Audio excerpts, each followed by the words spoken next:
നമ്മളുടെ ജീവിതത്തിൽ പലപ്പോഴായി നമ്മൾ കേൾക്കുന്നതായിട്ടുള്ളൊരു ഫ്രേസാണ് യുണൈറ്റി അഥവാ യൂണിയൻ ഈസ് സ്ട്രെങ്ത് എന്നുള്ളത്. ഇതൊരു മാനേജ്മെന്റ് പ്രിൻസിപ്പിളാണ്.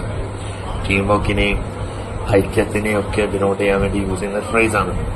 ടീം വർക്ക് കൊണ്ട് നമുക്ക് പലതും നേടാൻ കഴിയും എന്നുള്ളത് ശരിയാണ്. This principle matters, but this principle is not applicable for all aspects in our life. For example, നമ്മുടെ ജീവിതത്തിൽ ഒരു പ്രോബ്ലം വരികയാണെങ്കിൽ അവിടെ ഈ പ്രിൻസിപ്പിൾ അപ്ലൈ ചെയ്യാൻ പറ്റുകയില്ല.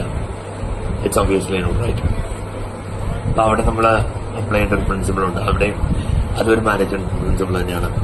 സെൽഫ് റിയലൈസേഷൻ, സ്വയം തിരിച്ചറിയുക. എന്താണ് നിന്റെ സ്ട്രെങ്ത്, എന്താണ് നിന്റെ വീക്ക്നെസ് എന്നിവ സ്വയം തിരിച്ചറിഞ്ഞ് നീ ഇപ്പോൾ ഫേസ് ചെയ്യുന്ന പ്രോബ്ലത്തിൽ നിന്നുള്ള സൊല്യൂഷൻ കിട്ടാൻ ശ്രമിക്കുക. You can.